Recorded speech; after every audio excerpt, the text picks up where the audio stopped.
Imperfect కాంపిటీషన్లో monopoly, మోనోప్లాస్టిక్, oligopoly and డియోపోలీ వస్తాయి. ఇప్పుడు 1 by 1 చూద్దాం. ఇక్కడ నుంచి అన్ని ఇంపర్ఫెక్ట్ కాంపిటీషన్. ఓకేనా? ఇంపర్ఫెక్ట్లో మోనో అంటే ఏంటంటే సింగిల్, పోలీ అంటే సెల్లింగ్. మోనో అంటే సింగిల్, పోలీ అంటే selling. Single firm sell the product from there is no good substitute. ఇప్పుడు ఐఫోన్ ఉంది. ఐఫోన్ అనేటోడు ఎవరు చేస్తారు? యాపిల్ కంపెనీ మాత్రమే చేస్తుంది. గూగుల్, మైక్రోసాఫ్ట్ కంపెనీ చేస్తుందా? ఈ ఐఫోన్కి బాగా డిమాండ్ ఉంది కదా.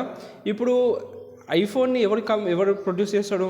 ఒక్కడే యాపిల్ కంపెనీ ఒక్కటే ప్రొడ్యూస్ చేస్తుంది. గూగుల్, మైక్రోసాఫ్ట్, అమెజాన్ ఇవన్నీ ప్రొడ్యూస్ చేస్తే చేయదు. సో ఎవరున్నారు? ఒక్కడే ఉన్నాడు.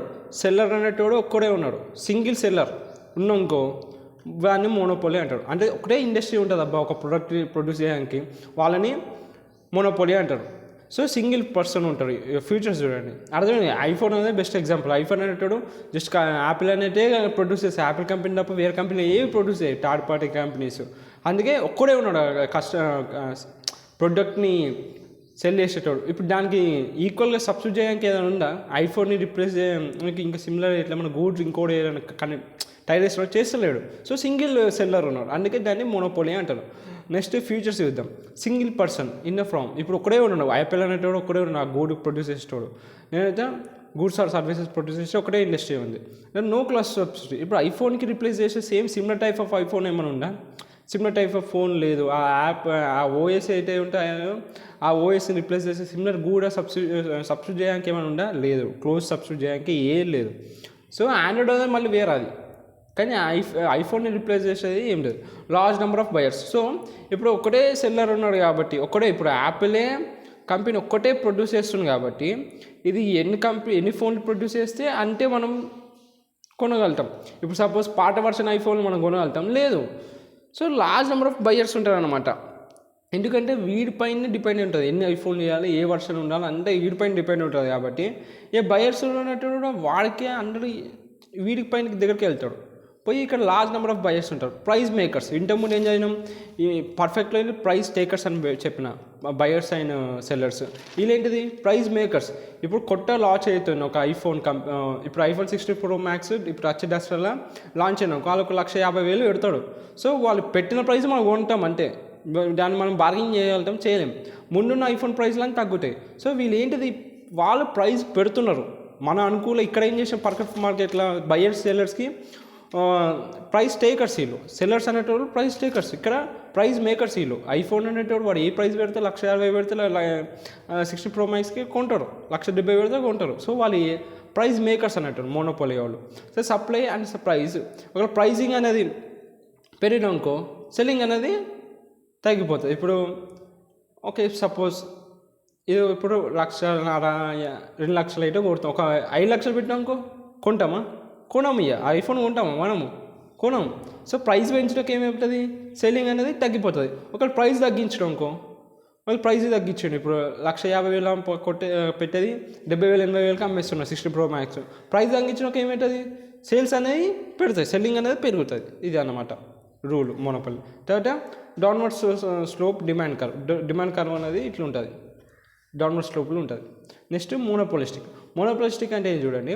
Monopolistic is set to be exist when there are many firms and each one produce such goods and services that are close substitute to each other. They are similar but not identical. అంటే ఇప్పుడు ఒక industry ఏ ఉంది, ఒక industry B ఉంది. ఇది ఒక product ఏ produce చేసింది, product B ఒక ప్రొడ్యూస్ చేసింది. ఇప్పుడు ఏ అనే దాన్ని బి సబ్స్టిట్యూట్ చేయగలుగుతుంది. అలాంటప్పుడు మోనోపోలిస్టిక్ అంటారు. ఇప్పుడు ఎగ్జాంపుల్ ఈ చిన్న చూడండి, ఎగ్జాంపుల్ చూస్తే మీకు అర్థం. ఫ్యాను, కూలర్, ఏసీ ఉన్నాయి. ఈ ఫ్యాన్ని రిప్లేస్ చేస్తారు కూలర్ కూడా ఏసీని రిప్లేస్ చేయవచ్చు. ఈ 3 డిఫరెంట్ కంపెనీసే ప్రొడ్యూస్ చేస్తున్నాయి. కానీ ఏం లేదు, సింపుల్, అన్నీ సిమిలర్గా ఉంటాయి. ఇప్పుడు ఆ 3 ఒకటే పర్పస్ వాడతాం కూలింగ్ కోసం, కానీ డిఫరెంట్ ప్రొడక్ట్స్. ఏదైతే ఒక గూడ్ని సబ్స్టిట్యూట్ చేయగలుగుతాడో ఇంకొక గూడ్స్ ఆర్ సర్వీసెస్. ఇప్పుడు ఏని బి, ఇప్పుడు ఫ్యాన్ ఉంది, ఫ్యాన్ని ఏసీ రిప్లేస్ చేయగలుగుతాడు. సో ఇది ఒక కంపెనీ ప్రొడ్యూస్ చేస్తుంది, ఇది ఒక కంపెనీ ప్రొడ్యూస్ చేస్తుంది. ఏవైతే ఉంటాయో which can be closely substitute, ఏవైతే దగ్గర సబ్స్టిట్యూట్ చేయగలుగుతాం ఆ ప్రోడక్ట్ని వాటిని మోనోపోలిస్టిక్ కాంపిటీషన్ అంటారు. ఇప్పుడు చూడండి, ఇప్పుడు ఫ్యాన్, కూలర్, ఏసీ అనేది బెస్ట్ ఎగ్జాంపుల్. ఇప్పుడు ఫ్యాన్ని దేన్ని రిప్లేస్ చేయొచ్చు? కూలర్ రిప్లేస్ చేయొచ్చు. కూలర్ ఏసీని రిప్లేస్ చేయొచ్చు. సో ఒకటి ఇంకొక దాన్ని సబ్స్టిట్యూట్ చేస్తుంది. క్లోజ్ సబ్స్టిట్యూట్ ఉన్న ఒక ప్రోడక్ట్ ఇంకో ప్రోడక్ట్కి, దాన్ని మోనోపోలిస్టిక్ అంటారు. ఇప్పుడు మళ్ళీ ఎట్లా డిఫరెన్షియేట్ చేస్తారు ఈ ప్రొడక్ట్స్ని అంటే based on the unique facilities కానీ, advertising, branding, loyalty, packaging, term of credit. దీనివల్ల ఈ ఫ్యాన్కి, కూలర్కి, ఏసీకి డిఫరెన్షియేట్ తెలిసొచ్చు. ఇవన్నీ సిమిలర్గా ఉంటాయి. ఇప్పుడు ఏసీ అనేది డిఫరెంట్ ఉంటుంది కూలర్ కంటే ఫ్యాన్ ఉంటుంది. అన్నీ సిమిలర్గా ఉంటాయి కానీ ఐడెంటికల్గా ఉంటాయి. All are similar but not identical అనమాట మోనోపోలిస్టిక్. అర్థమైనా? క్లోజ్ సబ్స్టిట్యూట్ చేసే గుడ్ ఏదైనా ఉన్నాకో same type of different industries, వాటి అనేది మోనోపోలిస్టిక్ కాంపిటీషన్ అవుతుంది. Simple. Next, features of monopolistic. Exist of many firms. ఇప్పుడు చాలా కంపెనీస్ ఉంటాయి దీని లోపల. Produce product differentiates by facilities and. So దీనికి ఎట్లా డిఫరెన్షియేట్ తెలుస్తుంది నీకు? బేస్డ్ ఆన్ ద అడ్వర్టైజ్మెంట్ కానీ, ఫెసిలిటీస్, బ్రాండ్, ఇవన్నీ ఫీచర్స్ బట్టి ఆ ప్రోడక్ట్ అనేది డిఫరెన్షియేట్ అవుతుంది. Large number of buyers. ఇప్పుడు మన అనుకూలంగా మన క్లాస్ వాళ్ళు ఏం చేస్తారు? కూలర్ ఉంటారు. ఇంకా రిచ్ వాళ్ళు ఏసీ ఉంటారు. So large number of buyers ఉంటారు. ఒకటి కాబట్టి ఇంకోటి ఉంటారు వాళ్ళ అనుకూలంగా. Free entry of exit. Same దీనిలోనే ఎప్పుడైనా ఎంట్రీ కావచ్చు, ఎప్పుడైనా ఎగ్జిట్ కావచ్చు మార్కెట్ లోపలికి ఆ కంపెనీ. సెల్లింగ్ కాస్ట్ అనేది ఉంటుంది. ఇంపర్ఫెక్ట్ నాలెడ్జ్ ఉంటుంది. ఎందుకంటే అంత పర్ఫెక్ట్ నాలెడ్జ్ ఉండదు అన్నమాట. ఇప్పుడు దీని లోపల ఎంత డిమాండ్ ఉంది, ఎంత అవుతుంది అనేసి. తర్వాత the groups all produces homogenous they are close. ఇవన్నీ హోమోజెనస్ ప్రోడక్ట్ని ప్రొడ్యూస్ చేస్తున్నాయి. ఎందుకంటే ఒకటి ఇంకోటి దాన్ని రిప్లేస్ చేస్తుంది కాబట్టి. అంటే ఒలిగోపోలీ అంటే ఒలిగోపోలీ ఏంటంటే ఇప్పుడు suppose few large number of firms control the majority of market share. ఇప్పుడు సపోజ్ ఈ ఎగ్జాంపుల్ తినేస్తే మీకు అర్థమైపోతుంది ఈ టాపిక్. ఇప్పుడు టెలికాం కంపెనీస్ ఉన్నాయి, లైక్ ఎయిర్టెల్, బిఎస్ఎన్ఎల్ కాలే కానీ జియో, ఐడియా. ఇప్పుడు వీళ్ళు ముగ్గురే కదా మన ఫోన్ అన్ని కనెక్షన్స్, కాల్స్ అవన్నీ చేసేది అంటే ఎయిర్టెల్, జియో, ఐడియానే నడుస్తుంది మొత్తం. సో ఎన్ని ఉన్నాయి మహా అంటే గట్టి కొడితే 3 కంపెనీలు, ఇంకోళ్ళకి 4 కంపెనీలు ఉన్నాయి. 3-4 కంపెనీలే ఆ లోపల ఉన్న టెలికాం ఏదైతే కాంపిటీషన్ ఉందో దాన్ని మొత్తం రూల్ చేస్తున్నాయి కదా. 3-4 కంపెనీలు, few large firms, Airtel, BSNL, Jio అనేది చాలా పెద్ద కంపెనీలు. ఇవేం చేస్తున్నాయి? 3-4 కంపెనీలే కానీ అక్కడ ఉన్న ఇండియా మొత్తంలో ఉన్న టెలికాం కమ్యూనికేషన్స్ అన్నీ ఇవే రూల్ చేస్తున్నాయి. The action of one firm influenced by the actions of other firm in the market. So Airtel recharge plan తగ్గించేసినాం అనుకో, అందులో మనం ఎయిర్టెల్కి షిఫ్ట్ అవుతాం. రీఛార్జ్ ప్లాన్ తగ్గించినాం అనుకో, అప్పుడు ఈ ఇన్ఫ్లుయెన్స్ దేనిపైన పడుతుంది? జియోకి ఫెయిల్ అవుతాడు వాడు. ఇప్పుడు జియో 900 చేసింది 3 months. ఇప్పుడు బిఎస్ఎన్ఎల్ 5G లాంచ్ చేస్తుంది. విత్ ద 299 రూపీస్కి 9 months 8 months అంట. ఇప్పుడు మనం అంటే దేనికి పోతాం? బిఎస్ఎన్ఎల్కి షిఫ్ట్ అవుతాం, దానికి మంచి సిగ్నల్స్ వచ్చినాం ఒకవేళ. సో జియో నెట్వర్క్కి ఏమైపోయింది? లాస్ వస్తుంది. సో ఒక్కదాని డిసిషన్ వల్ల ఇంకో దానిపైన కంపెనీ పైన ఇంపాక్ట్ పడుతుంది. సో ఒక్క యాక్షన్స్ వల్ల ఇంకో దాని కంపెనీ కూడా యాక్షన్స్ పడతాయి. ప్రతిదీ ఇంటర్ డిపెండెంట్ ఉంటుంది ఈ కంపెనీ. కానీ చాలా తక్కువ కంపెనీలు, 3-4 కంపెనీలే ఆ లోపల ఉన్న మార్కెట్ షేర్ని మొత్తం ఓన్లీ చేసినాం అనుకో, ఆ మెజారిటీ కంట్రోల్ అంటే మార్కెట్ షేర్ లోపల 3-4 కంపెనీలే ఉన్నాం అనుకో, దాన్ని ఒలిగోపోలీ అంటారు. టెలికాం కంపెనీస్ కానీ, ఎయిర్లైన్, టెక్నాలజీ. ఇప్పుడు టెక్నాలజీలో ఏముంటాయి అంటే ఇప్పుడు గూగుల్, యాపిల్, మైక్రోసాఫ్ట్, ఇవన్నీ అనమాట టెక్నాలజీస్. ఇప్పుడు దీని ఫ్యూచర్స్ చూద్దాం. కొన్ని ఫార్మ్స్ ఉంటాయి చెప్పినాక. 3-4 కంపెనీలే ఆ మెజారిటీ ఆఫ్ మార్కెట్ షేర్ని కంట్రోల్ చేస్తే దాన్ని ఒలిగోపోలీ అంటారు. అందుకే ఫ్యూ ఫార్మ్స్ అని చెప్పిన. ఇప్పుడు ఇంటర్ డిపెండెంట్. ఇప్పుడు చెప్పినా కదా, ఇప్పుడు బిఎస్ఎన్ఎల్ 5G ఇచ్చేసి వాడు రేట్ తగ్గించడానికి జియో లాస్ అయిపోతారు. దానికి ఇన్ కేసు మన బిఎస్ఎన్ఎల్ మంచి సిగ్నల్స్ వచ్చినాం, మనమంటే అక్కడ షిఫ్ట్ అయిపోతాం కాబట్టి. సో అన్నీ ప్రతి ఒక్క ఫామ్ లోపల ఉన్న 3-4 ఉన్నప్పటికీ ఆ 3-4 అన్నీ ఇంటర్ డిపెండెంట్ ఉంటాయి. దాని వల్ల యాక్షన్స్ వల్ల ఇంకో దానిపైన కూడా ఇంపాక్ట్ పడుతుంది అనమాట. Inter dependency. Barriers to entry. ఇప్పుడు 3-4 కంపెనీలు అని చెప్పినాం, బిఎస్ఎన్ఎల్, ఎయిర్టెల్, ఐడియా, జియో. ఇప్పుడు నేను కొత్త కంపెనీ పెట్టి లైక్ మను అని కొత్త కంపెనీ, టెలికాం కంపెనీ అని నేను లోపలికి ఎంట్రీ కావాలంటే వాళ్ళు అంత ఈజీగా ఎంట్రీ చేయనియరు. చాలా కష్టం, అసలు బ్యారియర్స్ ఉంటాయి అన్నమాట.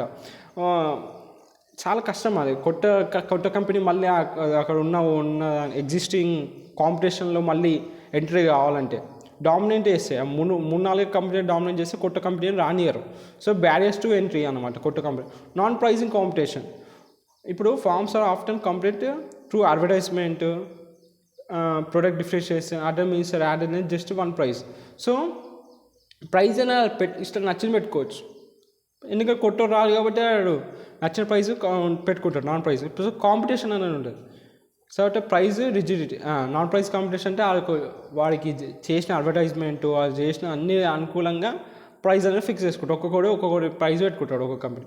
తర్వాత price rigidity. Price tend to be stick, meaning they do not change frequently. Terms may avoid price competition, remain stable profits. ఇప్పుడు సపోజ్ ఐడియా, ఎయిర్టెల్ ఉన్నాయి, జియో ఉన్నాయి. ఈ మూడు ఏం చేస్తాయంటే సేమ్ ప్రైస్ $299 ఇస్తారు.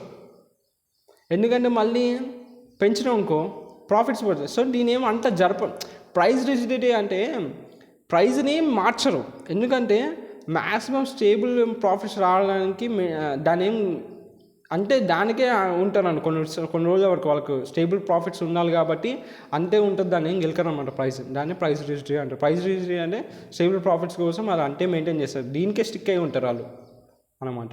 నెక్స్ట్ డియోపోలీ. ఇది 1 మార్క్ క్వశ్చన్ వచ్చింది క్యాపిటల్లో. డియోపోలీ అంటే డియో అంటే ఏంటిది? 2, పోలీ అంటే సెల్లింగ్. 2 సిమిలర్ టు ఇది సేమ్. మోనోపోలీ అంటే ఏంటిది? ఏమని చెప్పినా ఒక్కడే ఉంటాడు, సెల్లింగ్ చేస్తుంది, దాన్ని మోనోపోలీ. డియోపోలీ అంటే ఇద్దరు ఉంటారు. ఇప్పుడు సపోజ్ నేను ఒక ఆండ్రాయిడ్ ఫోన్ వాడుతున్నాను, నువ్వు ఒక యాపిల్ ఫోన్ వాడుతున్నావు. నా అంతం ఆండ్రాయిడ్ ఓఎస్ ఉంటుంది, నీ అంట్లో యాపిల్ ఓఎస్ ఉంటుంది. నువ్వు ఎవరి ఫోన్ అని చేసుకో,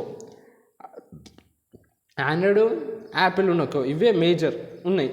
ఆండ్రాయిడ్ వాడికి ఏముంటుంది? ఆండ్రాయిడ్ ఓఎస్ ఉంటుంది. ఐఫోన్ వాడికి యాపిల్ ఓఎస్ ఉంటుంది, ఆపరేటింగ్ సిస్టమ్. ఇవే ఉంటాయి. ఇప్పుడు ఎంతమంది ఉన్నారు? ఇద్దరే ఉన్నారు కదా. డియోపోలీలో ఎంత ఉన్నారు? ఇద్దరే. ఆపరేటింగ్ సిస్టమ్లో ప్రతి మొబైల్ ఫోన్లో నువ్వు ఏ చూసినా గూగుల్ అదే ఆండ్రాయిడ్ ఓఎస్ లేకపోతే యాపిల్ ఓఎస్, ఇంతకుమించి ఎక్కడే అనిపిస్తుంది. ఐఫోన్లో యాపిల్ ఉంటుంది, మన ఆండ్రాయిడ్లో ఆండ్రాయిడ్ ఓఎస్ ఉంటుంది. ఇంతకుమించి ఎంతమంది ఉన్నారు? ఇద్దరే ఉన్నారు. సో ఇద్దరే ఉన్న ఇంకొక కాంపిటీషన్లో, సెల్లింగ్స్లో, ఒక్కొక్క సెల్ చేయడంలో దాని డియోపోలీ అంటే. ఫ్యూచర్స్ చూడండి, 2 డామినెంట్ ఫార్మ్స్ రెండే ఉన్నాయి. ఇప్పుడు సపోజ్ ప్రతి interdependent exam one firm దాంట్లో సేమ్ దీని లెక్కనే ఓన్లీ కానీ ఒక్కదాని యాక్షన్స్ ఇంకో దానిపైన ఎఫెక్ట్ పడుతుంది. Barriers to entry. ఇప్పుడు సపోజ్ ఐఫోన్ చూసినాం, ఐఫోన్ కానీ ఇప్పుడు మనం వాడే ఐక్యూలు ఇవన్నీ ఉన్నాయి. అన్నిట్లో చెప్పినా కదా ఆండ్రాయిడ్ ఓఎస్ ఉంటుంది, ఇలా యాపిల్ ఓఎస్ ఉంది. ఇప్పుడు నథింగ్ అనేటోడు కొత్త ఓఎస్ తీసుకున్నాడు. వాడికి సొంతంగా వాడు ఓఎస్ క్రియేట్ చేసుకొని వాడు వేరే క్రియేట్ చేసుకొని ఎంటర్ అయ్యిండు. వాడికి ఏమన్నా ఇప్పుడు ఉందా? చాలా కష్టమవుతుంది వాడికి. సో బ్యారియర్ టు ఎంట్రీ అంటే ఈజీగా మనము అడాప్ట్ అవుతున్నాం వాడు ఓఎస్కి కాము. ఎందుకంటే ఇవి ఆల్రెడీ వీడు ఎగ్జిస్టింగ్ ఆండ్రాయిడ్కి ఐఫోన్కి మనం అడాప్ట్ అయిపోయినాం. ఇప్పుడు నథింగ్ అనేటప్పుడు కొత్త ఓఎస్ చేసుకొని అది వాడు దాంట్లో పెట్టుకొని వస్తున్నాడు. సో చాలా కష్టమవుతుంది వాడికి. Barrier to entry same deal లాగానే ఒకటి. Price rigidity and non price competition. So ఇప్పుడు చెప్పిన కదా price rigidity and price competition ఉంటుంది. ఒకటే దానికి స్టిక్ అయ్యి ఉంటారు అనమాట స్టేబుల్ ప్రాఫిట్స్ కోసం. దాన్ని ప్రైస్ రిజిడిటీ అంటారు. నాన్ ప్రైజింగ్ కాంపిటీషన్ అంటే వాళ్ళు పెట్టిన ప్రైస్కే ఉంటుంది అనమాట.